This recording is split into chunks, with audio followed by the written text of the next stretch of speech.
Hola. Ahora. Sí, ahora Ahora lo sí. avisa. Ahora, viste que ahora este año Sí, empezó a sí, sí. hablar. Sí. No, y aparte tiene otras funciones, por ejemplo, poder minimizar la pantalla. Antes no te lo permitía. Si estabas grabando no podías minimizar pantalla y demás. Ah, yo, Bien, bueno, está bien. ¿vos no tenías ese problema? No, pero quizá porque como doy, por ejemplo, 3 horas de teórico, 4 horas, siempre me dieron y tuve que sacar este license, viste que es como Ah, claro, sí, sí, que podés dar tal cual. 24 horas seguidas, o sea que, como Genial. máximo. Sí, Sí, sí. Igual no es todo muy estricto. Por ahí te dice, bueno, sos tan bueno que te vamos a extender el tiempo y tu entrevista puede durar 1 hora. buenísimo. Ojalá. Ojalá. Bueno, vos sabés que estuve leyendo tu libro, es un libro muy particular para leer, porque da la sensación de como que no tiene ni principio ni final. Y, y, bueno, un poco meditando en relación a esto, qué sé yo, hay libros de metafísica, de teología, que requieren cierto conocimiento del tema, y hay otros que, por el contrario, requieren que uno los aborde sin tener ningún preconcepto. Entonces, teniendo en cuenta eso, ¿cómo hay que leer La palabra y la errancia? ¿Cómo recomendarías vos leerlo? Eh, bueno, primero, de las últimas, así como diálogos que tuve en estas últimas semanas por la salida del libro, todavía nadie había dicho lo que acabas de decir y me pareció maravilloso, que tiene que ver con lo que cada uno le genera al libro, ¿sí? Tenía un diálogo con la prensa de la editorial justo hoy diciéndole, no sé si es difícil o fácil, lo que importa es qué le genera a la persona que lee, y esto que vos decís que es un libro sin fin, sí, es un libro sin fin, hasta te diría que se podría leer de atrás para adelante. Ujú. El libro y tiene una lectura hasta lógica en el propio libro, ¿no? No lógica en el sentido de la lógica, sino para la estructura del libro. Y por otro lado, a mí me marcó mucho, este fue un libro de casi 7 años, 6 años y algo de escritura, después de lo que son mis libros anteriores, que están vinculados a la tesis de maestría, a la tesis de doctorado, que son libros de 500 páginas, eh, y mucho trabajo en la cuestión de la palabra, de tratar de que lo que dice es lo que quería que diga. Después, lo que interpreta el lector es parte de la obra, ¿no? La escritura es eso, Claro, sí, sí. es crear, es crear un monstruo que rápidamente te come, ¿no? Sí. Y Te tiene come la forma que el lector quiera. Ese monstruo tiene la forma exactamente, que el lector quiera. exactamente. Además, a mí me gusta mucho también que el libro se puede, te diría hasta, se puede agarrar, ¿sí? Poner un dedo, pasar las hojas y poner un dedo, y también le van a encontrar una vuelta y también se va a abrir a la lectura, porque si hay algo que, justo ayer hablaba con un editor muy amigo que me dice, bueno, si todos descubriesen eso, sería genial, y a mí me costó mucho, digamos, sacrificio y ego hacerlo, que es aprender a mutilarse, y sobre todo en comparación con el libro anterior, que es la Mesianismo y Redención, que es el de 500 páginas, que, digamos, a nivel conicetiano, de investigación y todo eso, fue muy bueno lo que me generó, pero releyéndolo me di cuenta que quizá había un párrafo que a mí me encantaba y tres que diluían lo que yo decía en el otro, ¿no? Y que no solo lo diluían, sino que perdías digamos, lo que justamente era lo más importante de una página o de un capítulo. Entonces, parte de la escritura de este libro, y por eso también los parágrafos separados, es, si para mí ese párrafo es el que tiene que ir, no sigo escribiendo, no quiero escribir más libros de 500 páginas, o sea, libros de 150, de 130, o sea, libros que todos tengan acceso, por lo menos el que se quiere meter a naufragar en este libro. Y después lo otro que me marcó fue que a los 18, 19 años yo estaba empantanado con Sein und Zeit de Heidegger, con Ser y Tiempo de Heidegger, y uno de mis maestros, amigos y mentores, por lo menos en cómo leer estos autores, que es Hugo Mujica, me acuerdo que en esa edad me dijo, no te quedes empantanado en ese parágrafo, porque vas a terminar siendo esos que piensan, pensadores o académicos, que andan con los tomos de Marx o de Lacan o de Heidegger toda su vida. O sea, vos seguís leyendo, destrabate de ahí, aunque no lo hayas entendido como quisieses entenderlo, que por lo menos vas a disfrutar la palabra, ¿sí? La lectura. Y creo que en ese sentido mi libro tiene esas dos cuestiones. Meterse en, digamos, en el sentido, pero también disfrutar de la lectura. Un libro para leer, no solo Bien, para pensar. ok. Esta última parte que vos estás mencionando me lleva a una frase que extraje en realidad del análisis que hace otra persona sobre tu libro, pero que me llamó la atención puntualmente esta frase, que es: un pensamiento que genera respuestas se clausura en la respuesta. Sí. Con lo cual, mi pregunta es, por lo tanto, ¿no se genera un pensamiento circular? ¿No considerás que la respuesta, que, digamos, encontrar respuestas o llegar a respuestas, aunque sean circunstanciales, por esas respuestas no permiten avanzar? Em, Creo que de eso trata esta filosofía de la inexistencia, que en realidad es esto que dice en la contratapa, solo una filosofía que entiende el fracaso de la pregunta puede preguntarse por Dios, ¿no? De la pregunta filosófica. Y es que la verdad es inaccesible para el ser humano, así como entender a Dios o decir que es Dios es inaccesible. Eh, y tener una respuesta es, en ese sentido, para mí se vuelve imposible, porque aquello que está más allá de nuestro conocimiento, nuestro lenguaje, no tiene respuesta, o por lo menos cualquier respuesta que le demos no va a ser la respuesta o una respuesta verdadera. Y ahí está entender el fracaso. Y justamente entendiendo ese fracaso es que sigo preguntándome, y me parece que construir un pensamiento que pregunta y que no responde, porque la historia del positivismo, la historia de la modernidad, la historia de la filosofía es tratar de responder a las preguntas, y me parece que también es muy judío que a una pregunta se la responden con dos preguntas, ¿no? Claro. Y por lo cual, no, más que una circularidad, es el diálogo. El diálogo es entre dos que preguntan, más que entre uno que siempre está tratando de dar respuesta, porque si no, más que un diálogo, hay una relación de dominación y hasta de opresión, ¿no? Si alguien siempre tiene la razón, o quiere imponer la razón. A mí O me siempre encanta tiene la respuesta, discutir, claro. sí, a mí me encanta discutir, pero entendiendo que la discusión es uno de los mejores ejercicios para el pensamiento cuando no se trata de imponer la razón, sino de seguir argumentando.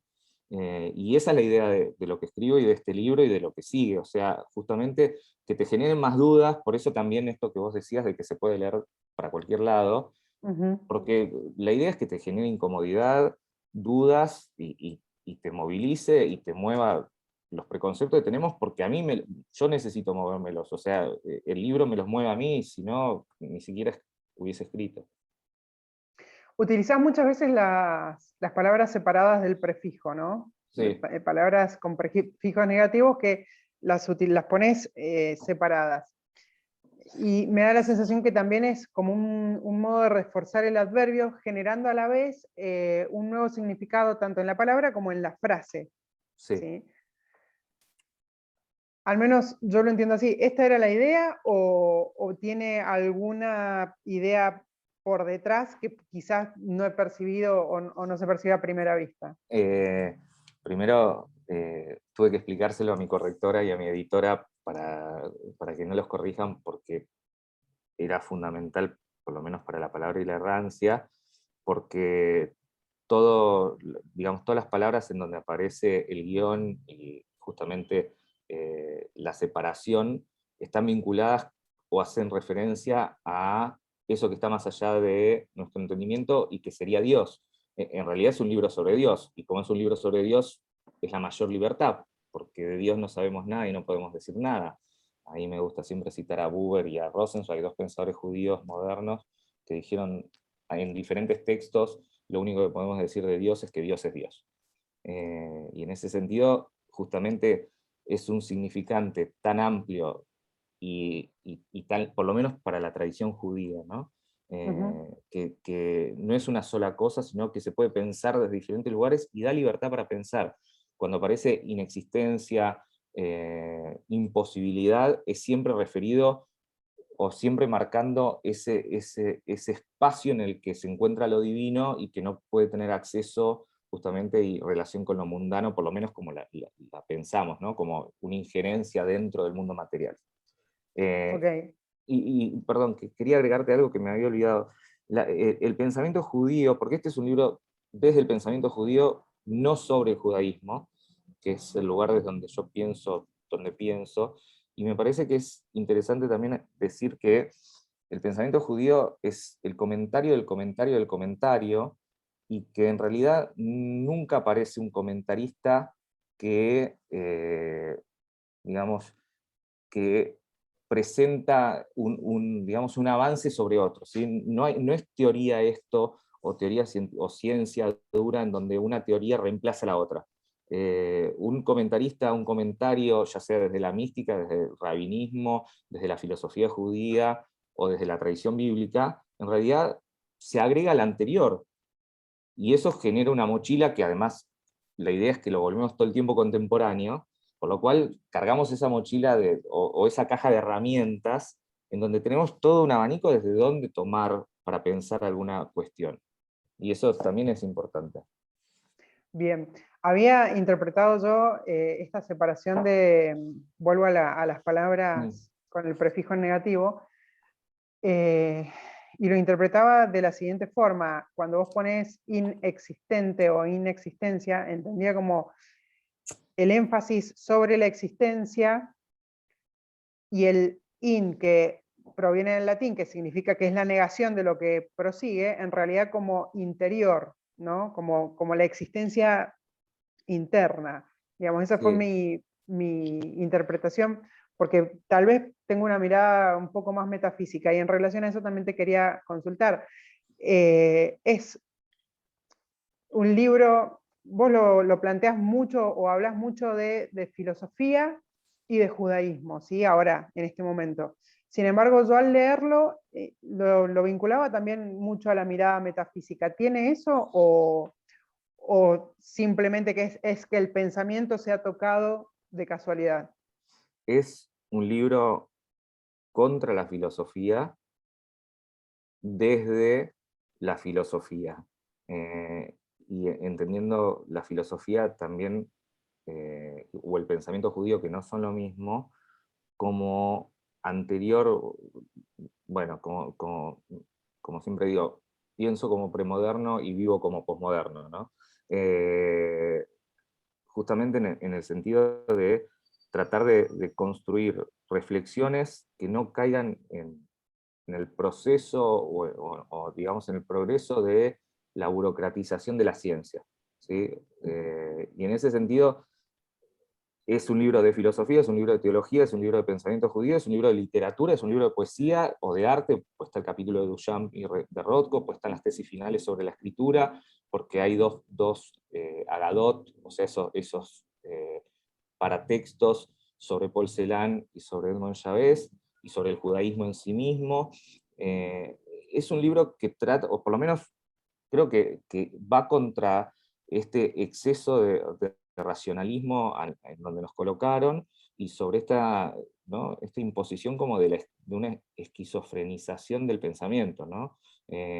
Adentro o por lo menos en lo que te dedicas en la disciplina, tenés que pensar solo de la filosofía, y dentro de la filosofía griega o alemana o francesa, pero ¿y la literatura? O sea, nuestros grandes pensadores, nuestros grandes filósofos, ya sea judíos, griegos, de donde sea, antes de la modernidad y hasta principio de la modernidad, entendían que todo, o sea, uno no puede separar en la cabeza lo que genera pensamiento.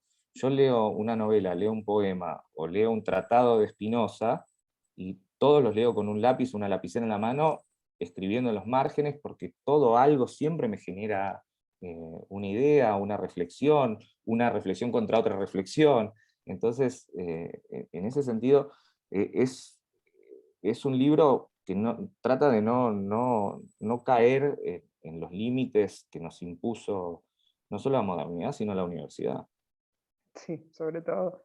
sobre todo. Em, Y es muy metafísico, en eso es muy metafísico. claro, claro, eso fue lo que yo percibí por ahí. No estoy tan cercana a la filosofía o al pensamiento judío, pero sí al metafísico, y desde ese lugar lo leí.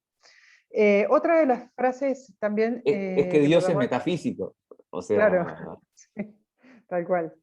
Hemos sido arrojados al desierto, bueno, una de las más duras frases que tiene, hemos sido arrojados al desierto de la finitud, que es errancia, soledad y olvido. ¿Sí? Plantean una mirada muy existencialista y como un destino muy triste para la humanidad. Esa es la mirada, tu mirada propia, tu mirada de la filosofía, tu mirada del judaísmo, o es el signo de los tiempos. esa es mi mirada o sea, que la busco no solo en mi vida, en la filosofía, en el judaísmo y en la mirada de los tiempos, o sea, pero porque ahí también sostengo por lo menos ese pensamiento existencialista y totalmente pesimista, justamente como la posibilidad de mirar el precipicio o mirar el abismo y no darle vuelta a la cara, ¿sí? Construir un pensamiento que deje eso atrás, ¿no? Como Buenos Aires, que es una ciudad construida dándole la espalda al Río de la Plata, ¿no? Y por eso en algún momento se filmó acá La peste de Camus, porque, De Albert Camus. sí, porque justamente era perfecta, ¿no? Hicimos una ciudad mirando, o sea, viendo el Río de la Plata y dándole la espalda. Y eso es lo que, lo que hace la filosofía. O sea, entiende que la muerte es lo que determina la vida y que nosotros somos finitos y en realidad estamos todo el tiempo buscándole un sentido al sinsentido de vivir, porque no elegimos nacer, nos arrojan. Después todo, excepto nacer, podemos elegir. Y es más, pensar nuestra propia muerte es tal vez la decisión de mayor libertad y radicalidad. Después, si se te cae un piano cuando salís, bueno, no hay problema, pero imaginar nuestra propia muerte, pensarlo, me parece que es un acto de suma libertad. Ahora, lo que no podemos elegir es nacer. O sea, nacer es la decisión de otros, por eso entiendo que justamente tener un hijo es uno de los actos más egoístas del ser humano, y no tenerlo también es uno de los actos más egoístas del ser humano. Pero desde ahí el pesimismo, y porque lo que determina la vida es la muerte, no la vida. O sea, nosotros queremos darle sentido a la vida y por eso estamos aferrados a dejar algo, dejar un hijo, dejar un libro, hacer historia. La historia no existe. La historia son, a nivel individual o a nivel institucional de un Estado, son subjetividades que creemos que marcan nuestra propia identidad o nuestra propia subjetividad y por eso las remarcamos en el pasado y decidimos olvidar. Nadie puede recordar todo. O sea, decidimos qué recordar y qué olvidar como hechos fundacionales de lo que somos, ya sea nosotros o el Estado, o una empresa. Pero en realidad el pasado es olvido y el olvido es pasado, y nuestro exceso de antropocentrismo nos vuelve loco y nos pone tosudos de querer sentir que no estamos acá sin sentido, o sea, al pedo, básicamente. Y también por otro lado, sentir que nada tiene sentido es lo que nos permite construir algo. Y ese es el fracaso de la pregunta. Ok, justamente iba a esto porque eh, hablas del nacimiento y de la muerte. Sin embargo, Sí. lo que está en el medio es la vida, y si bien, como decís vos, la vida está determinada por la muerte, digamos, ¿por qué eso del medio tiene que ser errancia, soledad y olvido? Yo lo que diría es que entre medio de la vida y la muerte, lo que está es la supervivencia, porque ante todo estamos siempre sobreviviendo a las condiciones que nos autoimpusimos o que nos autoimpuso o que nos impuso el sistema que construimos, porque no es que, digamos, le hacemos caso a los árboles, sino que nos apropiamos de los árboles. Y la errancia tiene que ver con eso, o sea, hay un momento muy paradigmático que es 1789, la Revolución Francesa, y el documento más importante de esa Revolución Francesa, que es la Declaración de los Derechos del Hombre y del Ciudadano, en donde por primera vez se dice que por ser humanos somos iguales y tenemos derechos naturales o inalienables, ¿no? O sea, de repente, muchísimos siglos después se acordaron que somos seres humanos y somos iguales. Y uno de esos 4 derechos naturales o inalienables es la propiedad. ¿Desde cuándo la propiedad es una construcción? O sea, no era natural. Es más, el texto bíblico se inicia justamente con un capitalismo que te dice, los echan del paraíso, van a tener que trabajar. Caín mata a Abel, vas a tener que trabajar el doble porque a vos no te va a dar la tierra absolutamente nada. O sea, entonces, la supervivencia es lo que marca la vida, y por eso también abogo por las tareas inútiles. Pensar es inútil, pero justamente porque lo útil es lo que se traduce como lo que valemos en el mercado de las ideas, en el mercado laboral, en el mercado político, pero dedicarnos a las tareas inútiles y tener la suerte de poder dedicarse a lo inútil, amo la inutilidad y la procrastinación, pero bueno, eso es otro, ese es uno de los pecados capitales, digo. Bueno, en cuanto a la inutilidad, los griegos lo llamaban ocio, y aquellos que no tenían el tiempo para la filosofía y que no tenían tiempo de ocio para dedicarle al pensamiento, eran los que digamos, le ponían el negativo adelante, que era nec ocio. Entonces, Sí. aquellos que tenían negocio eran los que, digamos, los que se dedicaban al comercio eran los que no tenían tiempo de ocio. Y no tenían tiempo a la filosofía, pero bueno, tenía otro valor intrínseco el pensamiento en aquel momento, que hoy tal vez se ha perdido. Yo creo que el gran problema de pensar es que, como dice el grabado de Goya, o sea, los sueños de la razón producen monstruos. Y pensar es trágico porque es entender nuestra propia muerte, finitud, y justamente que todo esto que dice el libro, ¿no? O sea, el olvido, que estamos luchando contra eso, o sea, ahora, no es que esto es mejor, yo acá no hablo, no hay una teoría moral, digo, algo no es mejor que lo otro. Es más, considero que aquellos que pueden vivir, ¿sí?, con actividades sin pensar en estas cosas, admiro esa forma de vida porque me hubiese encantado tenerla. A mí particularmente, desde muy chiquito, siempre digo lo mismo, perdí la ley porque algo se rompió. No sé si tiene que ver con la relación con mis padres, con la institución, digamos, paterna, con la religión, pero algo se rompió y ya no pude pensar de la misma manera. Y si no me construí un límite, digamos, digamos, ese es el sentido. O sea, pensar y destruir, pensar es destruir todo, y destruir todo te da la posibilidad de construirlo desde otro lugar, sin que te lo estén traduciendo o imponiendo.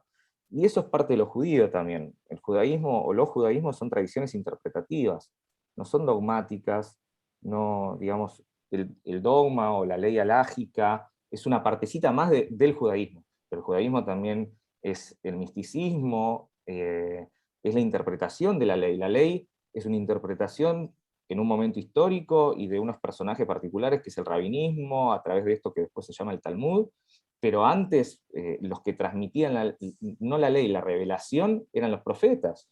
Claro. Y es más, por ejemplo, en la época de los reyes no tenían conexión directa con los mensajes divinos, sino que se triangulaba a través de los profetas.